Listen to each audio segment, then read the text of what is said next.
Hi, I'm Jeff Goulding and I'm a Liverpool author. And I'm Kieran Smith, the Liverpool historian. Together, we've been working on a great new project, which is a book out later this year entitled The Untouchables, Anfield's Band of Brothers. It's a great story about one of the greatest sides in Liverpool's history who won back-to-back titles in the 1920s. Yeah, this is a team that is absolutely packed with incredible characters. Men who fought on the battlefields of Europe in the First World War and returned home to claim 2 league titles in a row. And it's due for release in the UK in September. And thanks to our friendship now with the Liverpool Connection podcast, it's also going to be made available through them in the United States at the same time.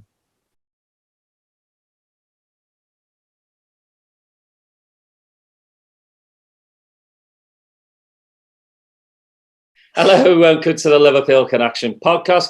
I am Dazza.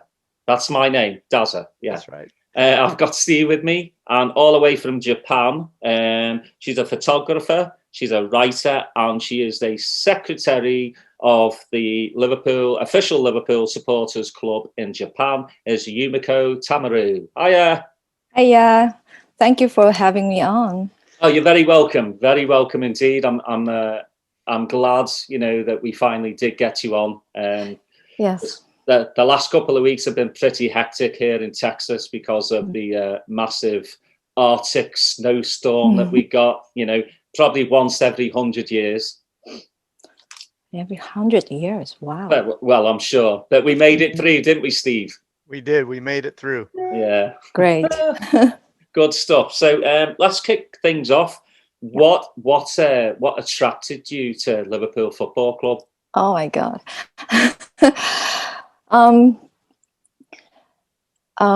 So the first time I started watching Liverpool was 2004, and I was not interested in football at all until 2002.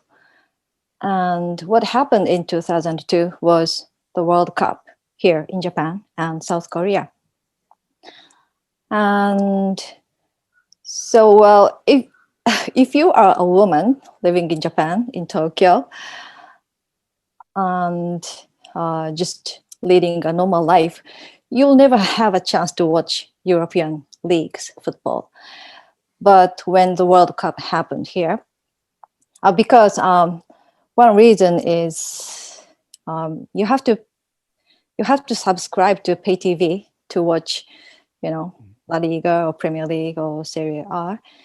And it was quite expensive. And another thing is, if you want to watch football happening in Europe, you have to stay up late or get up like 4 or 5 in the morning. So it was just impossible for me to watch football in Europe. But when the World Cup happened here, when I got back from work and turned on the TV, just football was on every channel. So I just had to watch it. So I started to watch World Cup football, and then I was fascinated by it, by the speed, by the technique, and just everything. So I've decided to subscribe to pay TV to watch football in England or Spain or Italy. And so in 2002, I started to watch football. And then in 2004, until 2004, I didn't follow any, particular club. I wasn't a fan of a particular club. But in 2004, when Rafa Benitez came to Liverpool, he took 2 very good players, Xabi Alonso and Luis Garcia. And the style of football of Liverpool have dramatically changed. And I was really amazed by that. And then I started to, follow Liverpool. That's when that's how I started. So in Japan, is it really expensive to watch like the Premier League matches? At that time, in 2002, it was quite expensive, like I don't know, like 6,000 yen, which is like how much in dollars? Like $60, I guess. That's not too bad. Well, maybe, but now you can watch it like $15 here. Mm-hmm. So it's dramatically changed, obviously. Before 2002 in Japan, was football like well received, or? So the biggest sport here has always been baseball. Mm-hmm. So lots of people just watch baseball. But when the J League was founded, that was 1992, I think, which is exactly 100 years after Liverpool FC was founded, I guess.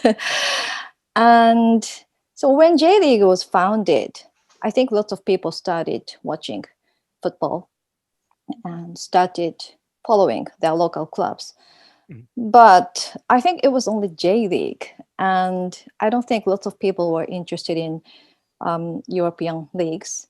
But I think that was when Hidetoshi Nakata. Do you remember this player, Nakata? Mm-hmm. Yeah, I had a jersey for Bolton. Yeah. So when Nakata went to Italy to play, I think that's when lots of people started to be interested in football in Europe. Mm-hmm. And I was kind of interested in Nakata because he was a very unique guy.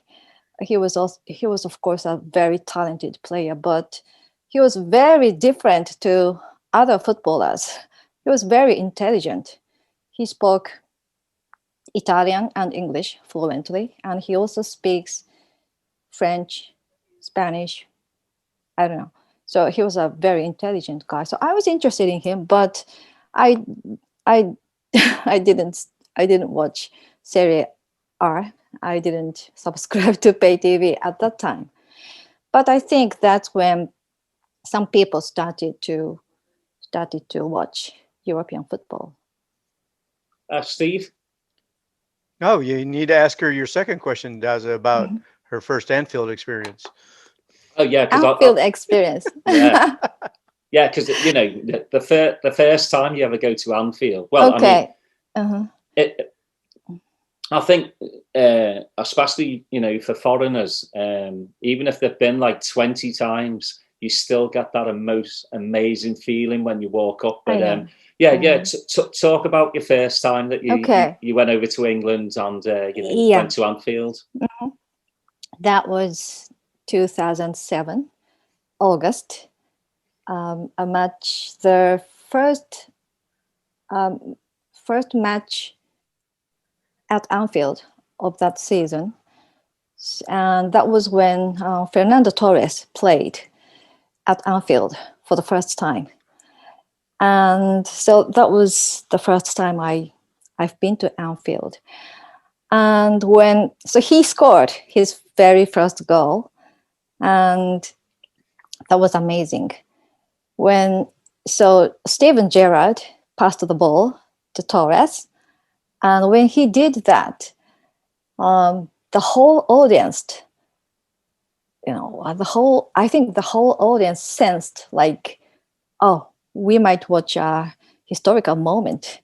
We might watch Fernando Torres's very first goal.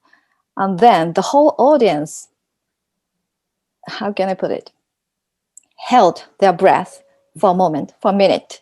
So they kind of went silent for a minute and just watched Torres score his first goal. Then the stadium just exploded. And so that I was really amazed by that. Yeah, I mean, like watching Torres back then was like, I mean, probably my favorite player for a long time. Until he cut his hair, then he lost he lost all his powers.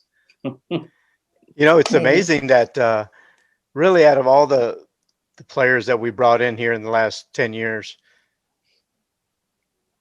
or even longer probably, but he's the one I was so excited about, leading the league in La Liga and scoring and just being, El Nino, you just heard stories about him. And then when he came over and just, he just hit the ground running, and he just had this air about him, right? That he was having fun, and he was just better than everybody. He just knew he was better. And it was the way he and Gerard just automatically just started, like from the very first game, they had this connection, and it showed throughout the time that he was at Liverpool, that he and Gerard just, formed just a great partnership up there in the front, right? So tell us about you told us about the game, but so was that your first time to Liverpool itself? How did you get there? And that was the first time in Liverpool. But then, I met lots of local Liverpool people, and they were, you all know that they are so warm and so welcoming, and they are very kind, nice to me. And it wasn't that time, but the next summer, when I went there, I stayed in a guest house close by Anfield. It was on Anfield Road, and the guest house was owned by a local fan. And so there was this guest house, and next to this guest house was his own house, and the owner lived in his house with his family. And so when I stayed in this guest house, he was very nice. He was very kind. And well, when I was having breakfast, he sat with me, and we talked a lot about Liverpool.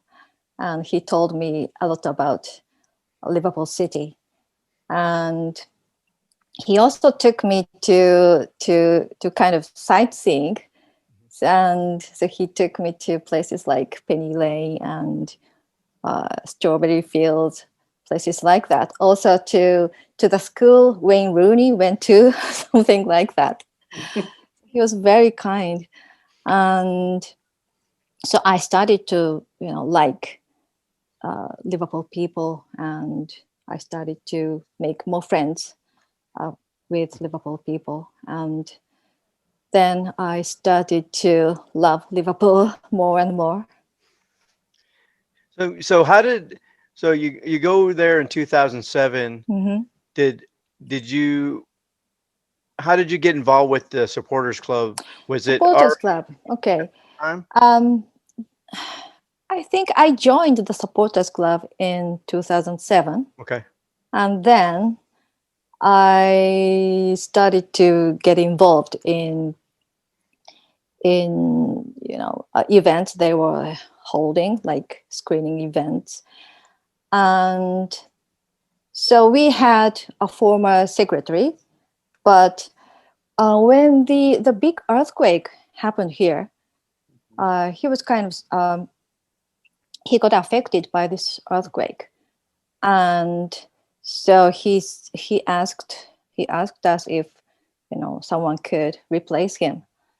And well, okay, so I said, okay, I'm gonna do that because, well, the person in this position needs to speak English sometimes. So they pushed me to do this. Yeah, but you guys have such a good group over there. And for those that don't know, you guys won an award, right, from Standard Charter for fan of the decade. So, yes. Kind of tell us about that. Were you surprised that you were getting that award? Did you know you were running it? No, I was so surprised. I still don't know why we got this, actually. But well, we of course do charity work, charity event, and donate some money to LFC Foundation or Jamie Carragher's 23 Foundation, or recently to Fan Supporting Food Banks. But that's what all of you do. So I have no idea why we were chosen. Actually. Well, you're a superstar. You've had interviews with the BBC. You've had articles. Standard Charter. You're in their marketing. And yeah. So amazing. It's it's funny because you've brought a lot of notoriety to the OLC Japan, and I would imagine it's a good feeling to know that you're getting recognized when Liverpool is so far away, right? And for the past couple of seasons, they haven't been able to come to Asia to do any games. So right. The last time Liverpool came to Japan was 2005 wow. to play for the Club World Cup. I don't even remember that one. I think I was still partying after Istanbul. I didn't even. So that was the first time I watched Liverpool play. So in Yokohama, that was.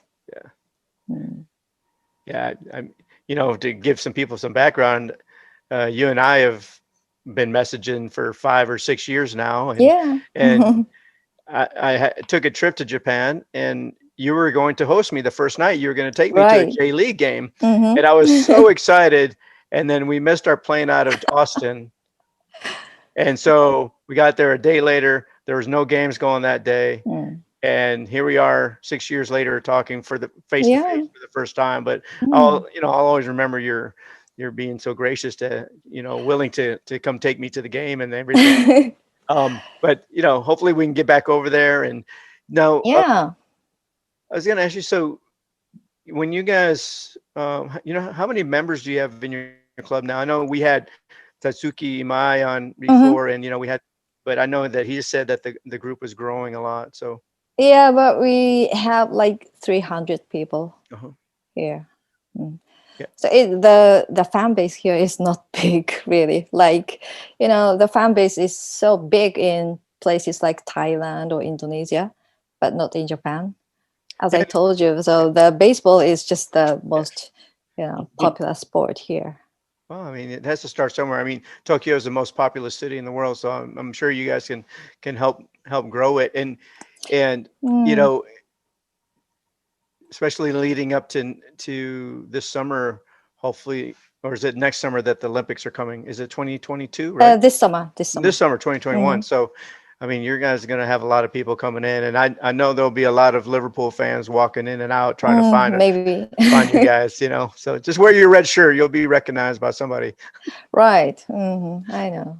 Well, that's what makes it even better, though, if you only have 300, and you won this prestigious award as well. I mean, that's amazing. Yeah, thank you. But Minamino is gone now, so I don't know what's going to happen. Yeah, so we were going to ask you about that too. Right. I'm sorry. Go ahead. Yeah, it's okay. I think that was good for him to play for Southampton, because we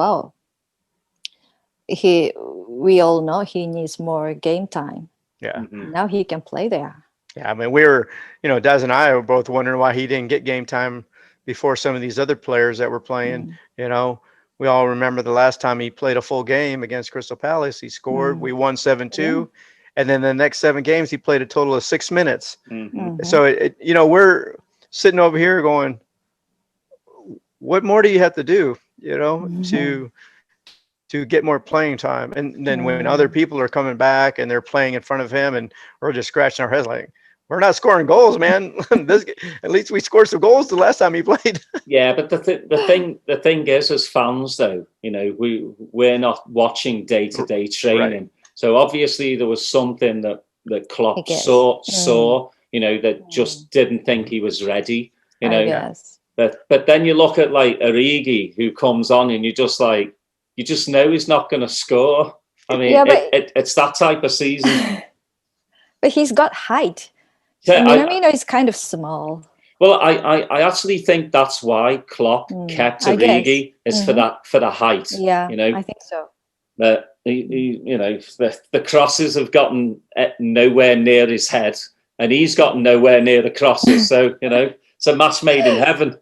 Yeah, but Origi sometimes has luck, very luck. So maybe that's why. Yeah, no. I mean, he definitely deserves a statue outside of Anfield.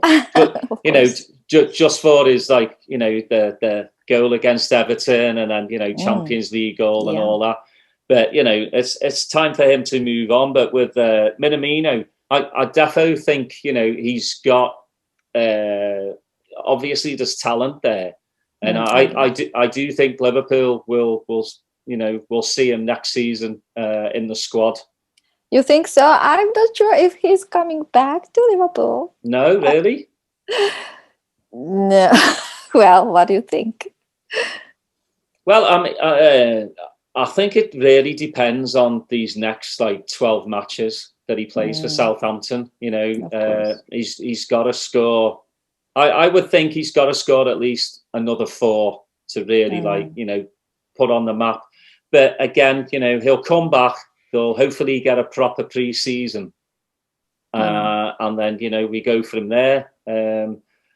That's the thing. You just don't know. I mean, we've had so many players that in the last couple of years, you think they're going to get, you know, like Harry Wilson. You think they're going to get, you know, in the squad. They have a good pre-season, and then they're shipped out on loan, or you know, put a you know, 10-15 million pound price tag on his head. So I mean, we'll have to see. I think, you know, I like him. I really do. But again, whether I like him or not means nothing. You know? Of course. Right. Right. I had a question for you. I saw recently you wrote an article about a couple of Hillsborough survivors. I did. I wanted to ask you, so how did that idea come up, or were you asked to do this article, and just how do you feel afterwards? You know, like you and I are kind of, you know, Daza has the perspective of growing up in Liverpool and being there during that time. You know, you and I are coming to the game a little bit later and learning more about it. And, you know, we support it, obviously, but, you know, how did you know, when you're writing the article, how does that come about? And because we have lots of new fans and they don't know, well, there are people who know nothing about what happened at Hillsborough, or after that happened, after what happened to Liverpool fans. So I think that was when Mo Salah did something good to some local fans or local people. And this article was on the Sun newspaper. And some Japanese fans started to retweet the Sun tweet. And I thought, oh my God, you shouldn't retweet the Sun. And I thought I should tell kind of new fans what happened at Hillsborough and how Liverpool fans suffered from that. So that's why I wrote an article for that wasn't for Footballista, but for a fan media called LFC Lab. You seem to be very connected to a lot of different publications. Is that just because you're a photographer, or is that your job to do that? Well, I don't think I can call this my job, but I have some people working for, you know, media, and they know I have some knowledge about Liverpool, so they sometimes ask me to write things. And yes, but you know, I really admire what you guys do. You know, this podcast or YouTube. What should I call this? YouTube or podcast? Well, it's about 70% podcast. I mean and then this is just like the video cast for YouTube. But you know, we're mostly podcasters, as they say. I know. Okay. I didn't think I would ever call myself a podcaster. But I have called myself worse, though. What? Yes, he's been called worse. I've heard it. Yeah. But well, that's exactly what I want to do. You know, to introduce what's happening in Liverpool City to Japanese fans. And so you've been inviting lots of local people to your show, and that's great. And I want to do that too. And actually, when Futbolista published this one 2 years ago after we won the Champions League, so the editor asked me if I want to write something about Liverpool, and they asked me what kind of article I wanted to write. And I told them, I want to interview local Liverpool fans who do great work. So I went to Liverpool in March, and I interviewed Ian Byrne and Dave Kelly. And so what they said to me is in here. Well, if this is podcast, they they can't see. Just this. Showing the picture, yeah. Yeah. Yeah, I think we've had Ian Byrne and Dave Kelly on the show, have we not? I of course I watched both of them. And another thing I did for this magazine was I was in charge of these pages. So this is Liverpool city centre map, and the map around Anfield, and I introduced places like Hotel Tia, Home Baked, Sandon, and things like that. And I also interviewed this woman called Jackie McCarthy. Do you know her? Yeah. Jackie. Yep. Yeah. You should invite her too. I was because she's a photographer too. I was really interested in what she was doing, so I interviewed Jackie as well. She Yumiko, she does the girls fans, right? That's right. Yes. I actually talked to her before Christmas about really? Coming on. So we're scheduled out till the end of March. So I'm going to try and bring her on in April sometime. But And then last year they published another one after we won the the Premier League. This time I interviewed Ragun Hill here. Oh, nice. Ragun Hill. And now, is that publication in Japanese or it's in English? Actually in Japanese. I'm sorry. Okay. Oh, that's okay. I mean, we were when you put a picture of us in that Japanese magazine, it was, even though we didn't understand it, it was pretty exciting. We spoke before, Steven. I interviewed you for this magazine, Soccer King. Yeah. So that's a huge magazine as well. Yeah, you were here. Yeah, there. Yeah, these two, Futbolista and Soccer King, are the biggest football magazines here. And so, well, anyway, I really want to introduce to Japanese fans what the local people in Liverpool do.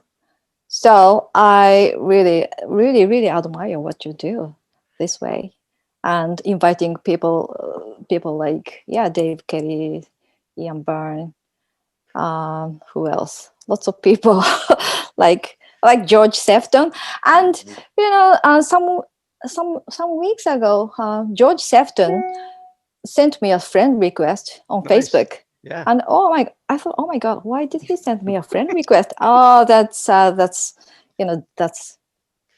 because of you guys, I thought. It's exciting because he's going to have his book coming out this year. And, oh, really? And he'll be back on the show to talk about it. And so we're very excited. Oh, wow. I think we were maybe been one of the first shows that he ever went on. I guess, yeah. Back a year ago, right now. Yeah, crazy. I also really liked the episode of Jamie Webster. That was really good. And it's amazing you can invite people like, Jason McAteer and Gary Gillespie, people like that. How do you do that? We can't tell. Okay. We'll tell you. We'll tell you afterwards. All right. Okay. And it doesn't cost any money either. Really? And you can also invite people like James Pierce or Simon Hughes.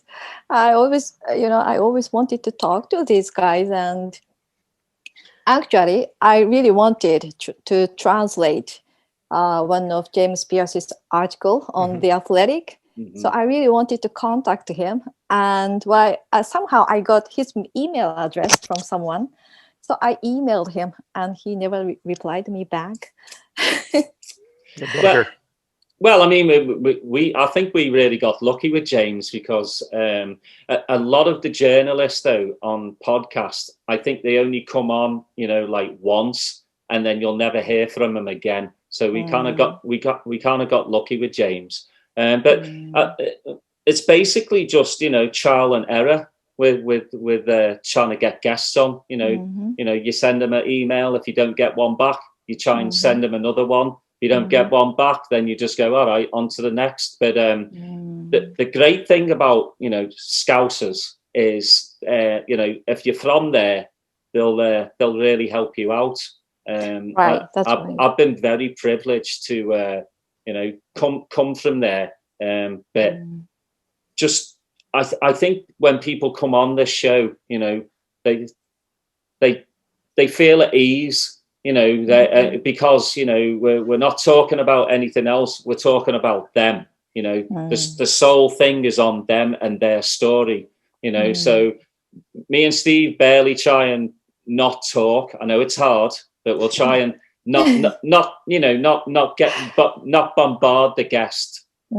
So we just let them feel relaxed, and we go from there. And it's just like Steve said, it's been a year this month that we've had the podcast. So very privileged and thankful for each and every guest that we've had on who have gone on to help us with other things as well. So yeah, I mean, I can't believe it. I mean, just talking to yourself as well, is great.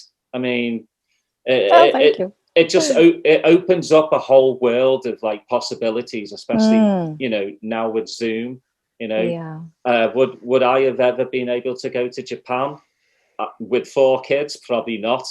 So this is the best I can do is Zoom. Plus it's free, which is great. Yeah. I mean, I do want to come to Japan sometime though, because I'm a massive sushi fan. So, really? You do? Yeah. Oh, yeah. Okay. I'd love to go to Japan. Like, hopefully, maybe we can talk. Maybe you can actually do a Liverpool Connection podcast, Japan. Yeah, See? Great. Yeah, start the chain going. Maybe. And you also invite, these Liverpool legends to the United States. How? I wanted to ask you how you do that. We've been pretty fortunate, honestly, because you know that I'm the president of the supporters club here in Austin, and they had brought a couple of legends before, and so we just have continued the tradition, and we're probably the only supporters club, the official supporters club, that has had a legend come in every year for the last almost 10 years now that we've had a legend come in, except obviously this in 2020 we didn't, because obviously no one was traveling. But we had John Barnes right before everything closed down, and so we've been very fortunate. The members, they know that's part of our goal is to bring somebody in, so they're very receptive to that idea. They know that the membership is part of that fee to go towards bringing somebody over. And I think with the podcast now, it'll open up more people that want to come to Austin. I know Jason McAteer had mentioned he wanted to come over and do a session with us, and so we're blessed. Obviously, Daz is from there. He knows a lot of people there. I've been over there a few times, and so we've just networked these connections. Knowing you has been a positive thing for us in our podcast as well. Because you've given us exposure in a place that that we never would be able to, you know. So we definitely appreciate that, and we're constantly just trying to, like you are, bring stories about Liverpool, not just the team, because you know there's so many books about the team. That's right. You know, and we don't really talk about the individual games because there's so many podcasts that just talk about the games. Right. We want to hear the stories behind the city, you know, the culture. You know, we had Right. a rapper on. I didn't know anything about it, but it was one of the most fascinating, you know, Right. That's ever right. had, in my opinion, because I was just like, this is all new to me, and it was, you know, you could just tell his love of Liverpool, and you get that with every guest, you know, and it's, as an American, as being under lockdown and not having the opportunity to go back there, this is how we connect, right? We connect through the Zoom, but they're there, and we have this common interest and common passion as football club. But the city, and like you said, you've been there. They're so friendly, you know. And once you learn what they're saying, it's pretty good. Right. I could imagine that couldn't have been easy when you're first. I know. It just, yeah. When I first went there, the English just didn't sound like English. You know, it sounded like, you know, other language. It's not. Right. Yeah. I know now. I know that now. I know. It's its own entity, really. You know, at a Scousland. But now, you know, I really love how they speak, the way they speak now. Yeah. Well, I'm sure you've taken a taxi in Liverpool. Yeah, Right. Most of the taxi drivers in Liverpool are Evertonians as well. Right. But they're really funny, like really funny. They are. Yeah. But like we say though, you know, especially now, like we were talking before, you know, there's a lot of new Liverpool fans that really don't know the history of this club, and they don't know these stories, you know, that get told. Like, you know, for us, it was an honour for Peter Hooton to be on the podcast, because, you know, I grew up listening to his band, you know. And then to have him on, I was a bit. That's the first kind of starstruck I've been, because I was telling Steve, you know, that we've got him. I can't believe it, you know. But then he came on, and it was just like talking to your mate, you know. But you know, again, we try and do the show for ourselves as well, to learn these stories, because they are amazing. And you know, every Liverpool fan, to me, should either, you know, don't have to listen to our podcast, but listen to a podcast that does, you know, tell stories as well, like ours, but also go and pick up the history of Liverpool Football Club. Pick up a book, you know, read it, find out, you know, what happened, you know, in 1892, you know, like how Liverpool Football Club got formed, you know. Look up, you know, in the 40s, you know, during World War II, how that progressed and everything. So it's just gone on from there, and you know, we love doing this week in, week out. It just, you know, I look forward to, you know, Saturday nights, Sunday mornings, maybe not so much 6 a.m. on Monday morning, but you know, we have to do the early ones. You know, those are for the big names. Yeah. During their lunch hour, and we're barely waking up, but that's okay. Yeah, gotta get them in somehow. So what do you guys have planned? I know there's only about 13 games left in the season, but hopefully we have a long run in the Champions League. Do you guys have any special events? Or I did see something that you guys did something for the Japanese, the Blind Football Association there in Japan. Oh, right. Yeah. That was when, you know, the club, no, the LFC Foundation, was it? Asked us to do this, to be involved in this, what did they call? I forgot its name. I forgot it. That was summer last year. And anyway, the club asked us to do some kind of charity in our community, and so I thought what we can do, because, well, large gatherings were not allowed at the time, and even now we can't gather. So there was not a lot of things we could do. So I thought, okay, let's just do charity auction on Zoom online and raise some money and send this money to somewhere. And then so AXA is our official partner, right? And AXA Japan here, they support Blind Football Association, and I knew that. And okay, if they, if our official partner support Blind Football Association, we should support them as well. So we've decided to send this money to Japan Blind Football Association. Yeah, so this means more challenge weekend.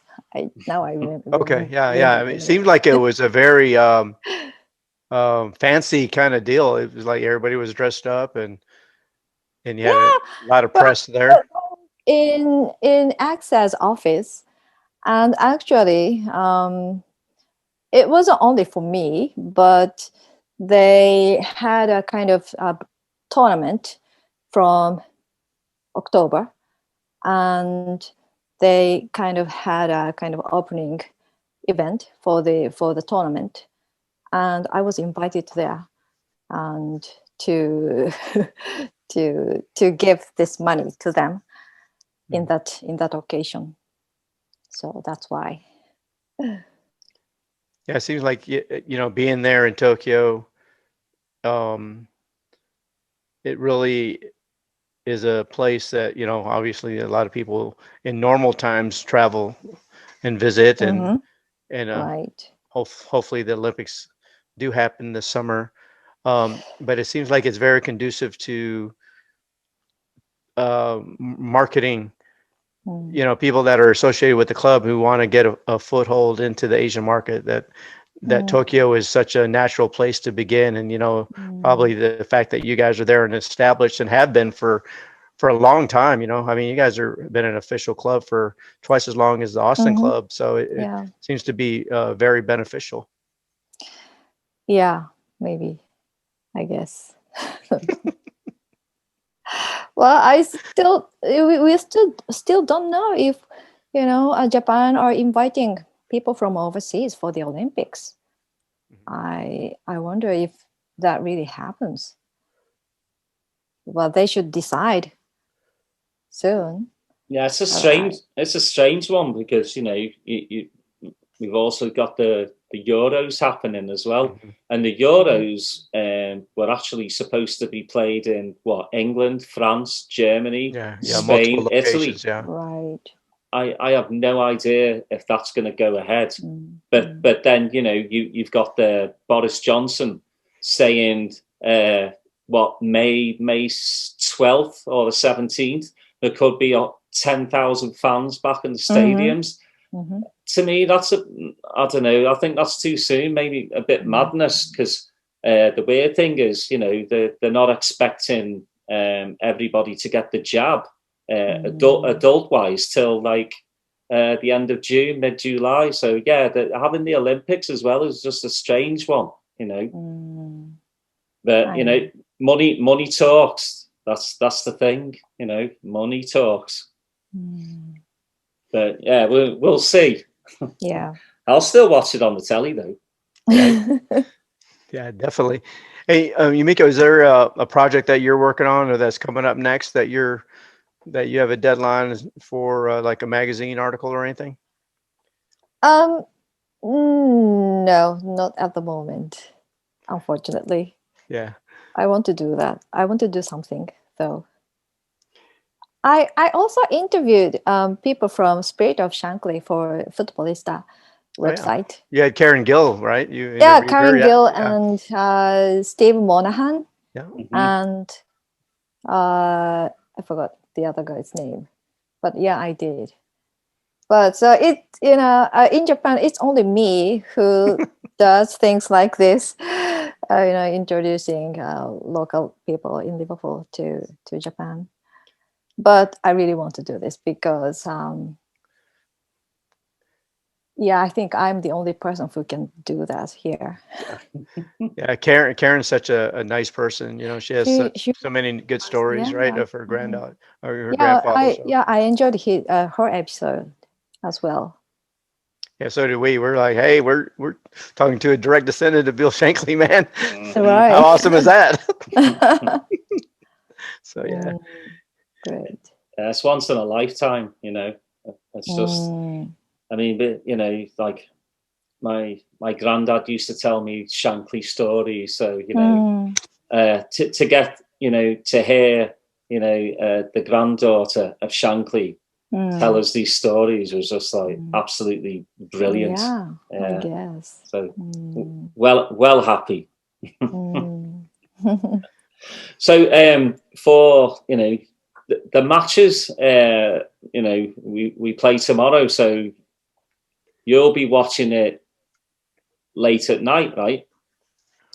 Yeah. What time is the kickoff tomorrow? I believe. Well, no, actually, you'll be watching it on Monday. Yeah. So I think so. I think kickoff here is. It's late. It's 7:15. Right. Yeah, it's 1 o'clock tomorrow, right, Steve? Yes. Yep. Yeah. 1:15. 1:15. Yeah. So, wow. Yeah, it's so crazy to think you're 15 hours ahead. Yeah, I know. So yeah, as I told you last week, I thought when you said Sunday, I thought Sunday here, but I thought, oh, wait a minute, it should be Monday here. It's always good to talk to somebody in the future, right, Daza? Yeah. Maybe she already knows who wins. You need to give me those lottery numbers. That's three numbers. Yeah. Well, we really appreciate you spending time with us today, and me personally, it's I'm very happy to finally meet you face to face, and we really appreciate all the effort you've done for our show to market it to the people there in Japan. So my pleasure. We really appreciate you. Yeah, we actually found out a few weeks ago we're at number 34 in podcasts in Japan. Really? Yeah. Wow. Amazing. Yeah, and I think that's a lot to do with you as well. I guess. Well, wow, really? Well, because I really enjoy your podcast, but not a lot of people here understand English. So I want to introduce your podcast to Japanese fans, but I don't expect lots of people will actually listen to it because they have language problem. Well, speaking of that, how did you learn English so well? I used to live in London in 1980s. My father was working in London at the time. And well, the school I went to was not a British one. It was actually an international school and run by Americans. So half the students were American and half the students were from overseas. But and so that was from 1980 until 1983 or 4. So that's when Liverpool was strong, I guess. But I was not interested in football at all at that time, unfortunately. Well, we're glad that you didn't, when you started following football, you didn't revert back to your London days and pick out one of those plastic teams like Chelsea or. Yeah. Or Arsenal. You could have been on Arsenal TV. Right. That's right. Well, actually, until 2004, I think I really enjoyed watching Arsenal because how they played was just brilliant. but I wasn't. I I I don't think I could call myself an Arsenal fan. But when I started following Liverpool, I was I was just fascinated by how they played. Mhm. And then after I went to Liverpool, I started to like people there. Mhm. And well, I think you also say this lots of times, but so being a Liverpool fan means just having friends and family all over the world. Mhm. So when I traveled to Hong Kong some years ago, um, there was a Liverpool match, and I found this bar called Champs Bar in Hong Kong, Mhm. where all Liverpool fans gather. So I went there to watch Liverpool match, and there were lots of Hong Kong fans. And so when they found me, they all came to me and, oh, did you come from Japan? Did you come from Tokyo? And they started to talk to me, and they were so nice, and so they were so warm. And after we took lots of photos together, and they gave me lots of gifts, so many gifts, and they asked me, oh, can you do you know how you get back to your hotel? So they were so nice. So this happens Yeah, there's. I when you mean, travel. yeah. This is what Kerry somewhere was Mhm. Yeah. talking about. Yeah. I also got a friend request from Kerry somewhere as well. Yeah. Yeah. You need to befriend her. She's fun. And I but guess, she's yeah, also. I mean, like yourself. She wears Liverpool on her sleeve whenever she travels. She's wearing a Liverpool that's shirt, amazing, and it really. opens doors. It really does. I mean, if you follow her blog, it just that's the icebreaker, right? The Liverpool shirt is Mm, always the icebreaker wherever she goes. right. It's Hmm. amazing. We enjoy it. I mean, when we had her on our show, it was just to hear some of the stories that she had, traveling in South America or in Europe or Right. in Africa, and so So uh, yeah, if you are a Liverpool fan, you don't need a tour guide or something, wherever you go. yeah, just wear your Mo Salah shirt and you're good to That's go. right. That's Hmm. right. Yeah, that's the most amazing thing about Liverpool and Liverpool fans.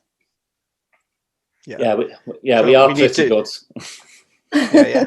Well, I mean, since we're talking about traveling, we do want to mention that Cop Connect Canada Hmm. will be happening this year. So those details will be coming out soon, Wow. according to Alex Malone and Danny, and Mark Kenny. They're all excited about hosting that in Canada this year, Hmm. and I know Great. it's going to be a great party. The Liverpool Connection podcast will be there. So we hope that all our friends from all around the world will Hmm. navigate there if it's safe to do so for them to, break bread with fellow Liverpool people. Hmm. I wanted to ask you what Peter Carney's tour is like, because I really want to join that when I go there next time. Yeah, you should. I mean, he does a great, a Liverpool City tour, and he's such a funny guy too. When he had Oh, him on the show, he was he just is. laughing the whole time. So Mm. you can just tell he breathes in that the city, right? So he it's definitely something that you should, if you or anybody that goes back to Liverpool, reach out to Peter and take one of his Yeah, tours. I know his great work, great banner work, Hmm.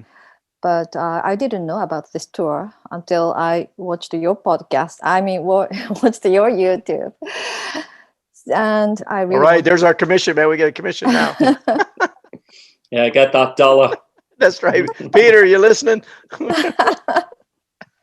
But when I tweeted about his, so there was this documentary about Liverpool banners on Yeah. LFC Yep. TV. Yep. Yeah, so when I watched it, I tweeted about it, and I also um, tweeted about Peter Carney, Hmm. and he replied me back. So I kind of know him, but Hmm. I definitely have to go on his tour when I go there next time. Yeah, I mean, we definitely need to just put it on your calendar. You're gonna have so many new friends by the time travel opens up. You're not gonna have enough time to go meet everybody. Right. Well, as Steve says as well, he won't have to buy a pint when he goes to Liverpool. I also wanted to know about Ken Solomon, because sometimes I hear his name from people like Mike Lepic. Yeah. And so I always wanted to, sorry. That's okay. Wanted to, talk to him as well. Yeah, Mike Lepic, he was doing the was he the 23 Foundation as well, Mike Lepic, right? And I've had a couple of beers with him in Liverpool, and he's such a nice guy. But yeah, Ken does trips from the United States over to Liverpool, and he will schedule tours, day tours. He'll go with Peter Carney. There's another lady, her name's Jackie, that she does a Beatles tour. So Ken's a good guy. We had him on our show. I've known him for quite a few years. He was responsible for my first trip to Anfield, back in 2015. So I'm, forever grateful for him, and we've become very good buddies now. And he's definitely somebody that whoever reaches out to him, they can trust him that they're going to have a good trip, So does Ken live in the States, or does he live in the UK? No, he lives in Philadelphia, I believe now. Oh, Philadelphia. Yeah. He used to live in Boston, but he just moved recently. So, but yeah, he's good. He's a good tour guide. Yeah, I also want. Oh, go ahead. I'm just saying though, not only is it good tour guide though, it's like it's so tough to get tickets now. Right, that's right. To games, but you can go through Ken and get match day tickets, which is really, really fantastic. All you need to do is get pay for your airfare, and then pay for the tour. And then he'll get you match day tickets. So it takes the hassle away from you. Yeah. So he gets the tickets he gets is the hospitality packages. Yes, for the most part, yeah. Yeah. Because that's the only ticket we can get now. Hospitality packages is the only one. So I also wrote an article how you can get Liverpool ticket for this magazine, and I just recommend is just get one of those hospitality packages. That's the only one we can get. Well, of course we can get some from via supporters clubs, but not all the matches, and they just have limited number. So yeah, I would imagine that obviously the system itself, there's so many supporters clubs now, and there's so many people that want to have tickets, and they're so hard to get. Obviously there's 20,000 people on the waiting list to get season tickets there, so there's not a lot available. And I mean, I don't want to say it's a good problem to have, but it's nice that there's that support worldwide. But yeah, I think, if it just breaks my heart if somebody wants to go watch a game at Anfield and they can't, because, Daza growing up there, he knows the magic of it. And it's something that we always say in this podcast, like, man, we would love for everybody that listens to go there at least one time to just experience it, So I don't know what they're going to do. They can't. They're going to expand it again, but I mean that's not going to help very much either, right? Another couple thousand seats isn't really going to, put a dent in the demand, and so especially after we win the Champions League again this year. Champions League this year, okay. That's right. If they win the Champions League this year, they are coming to Japan in winter. Oh, is that when the next World Club World Cup? I guess we know where we're going next winter. Man, we're just going to be traveling the globe. We need a sponsor. Okay, Yumiko, that's your role now. You got to get us some sponsors, corporate sponsors. There you go. I'll try. Okay, I'll try. And we'll hire you, and then you can travel with us. But of course, if you come here, I'll just show you around and take you to places. Yeah, I'm gonna take Daz up to the Sky Tree and have him look down. Yeah, and to good sushi restaurants. Oh yeah. Yeah, I'll eat it for breakfast, lunch, and dinner. Yeah. Oh my God. I remember that when I went over there, I went to one of the ones that have the rotating. Rotating sushi Yeah. bar. I thought it was the most awesome idea ever. Like, just take that plate and but I guess you do have that in the States. we have one here in Austin. I It's guess. always busy.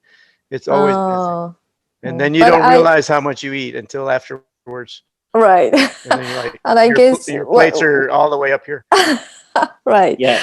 But I guess what they serve there is very different to what we serve, what they serve here in sushi bars. Yeah.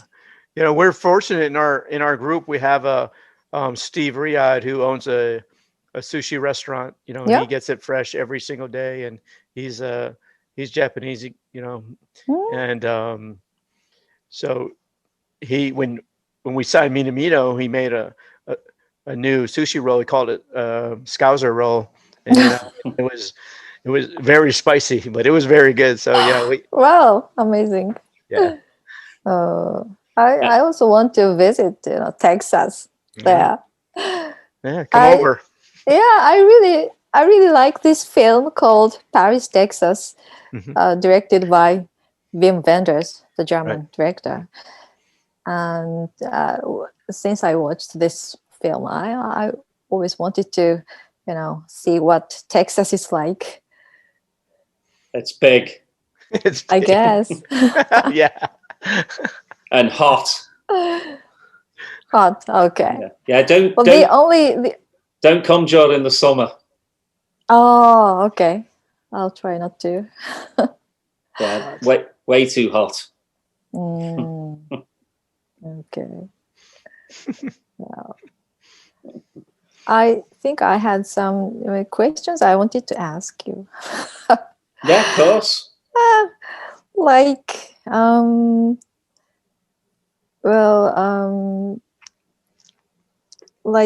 Okay, so when I go to Liverpool, I find local Liverpool fans don't wear Liverpool shirts, and I wonder why that is. It's only overseas fans who wear Liverpool kits.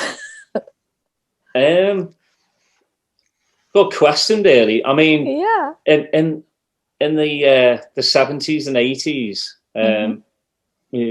we used to actually, but then when we went abroad and all the fighting started happening, a lot of people they didn't want to advertise they were Liverpool supporters, so they kind of started just dressing as they would normally.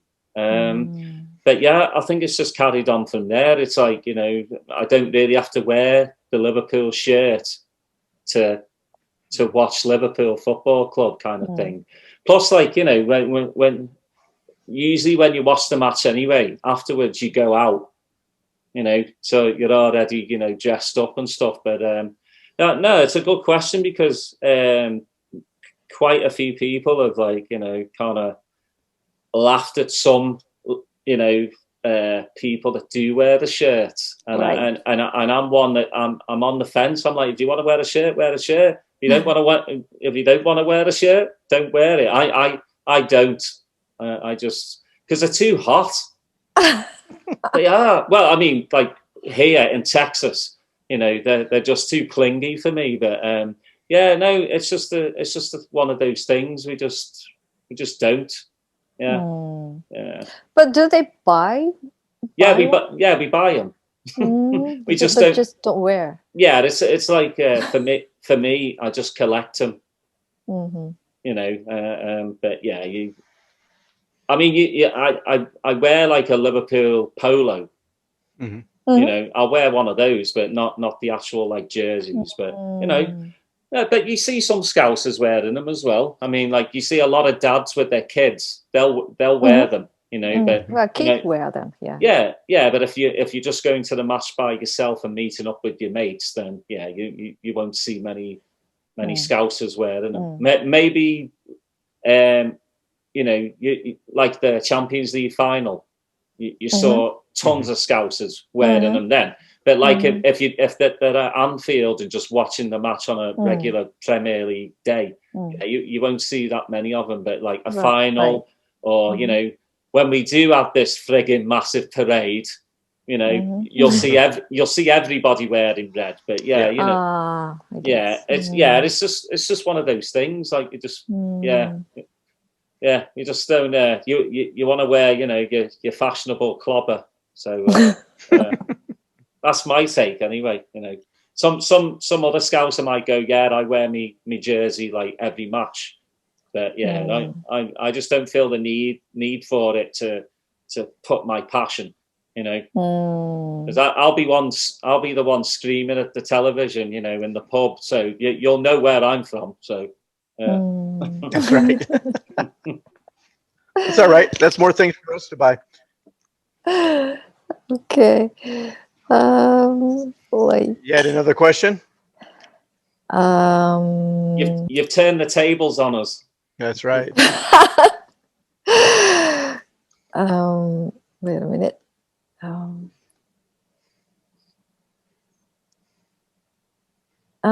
I think I've asked all the things I wanted to ask you already, I guess. Well, if you have any more, you can just message us and then. Okay, I will. Yeah, but we really enjoyed our time with you tonight, and thank you. I did too.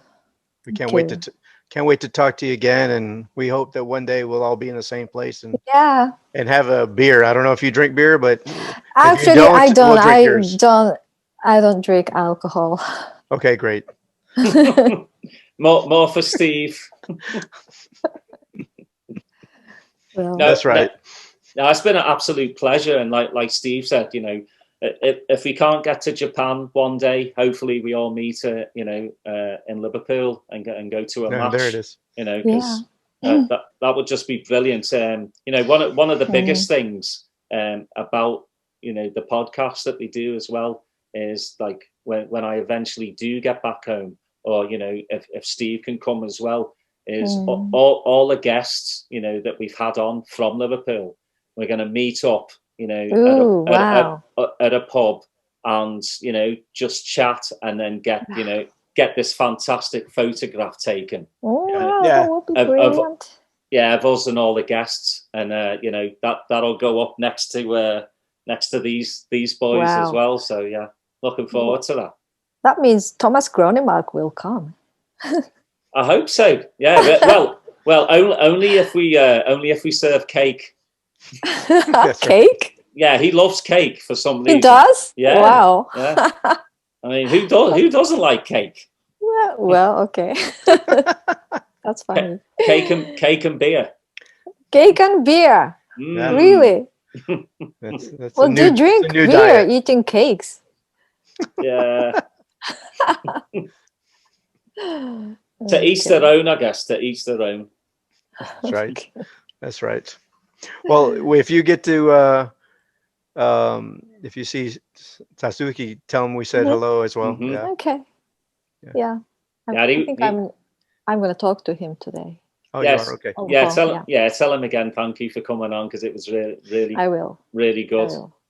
Yeah, he really enjoyed talking to you guys. He said so. Thank you. No, the pleasure's ours. So yeah, all good.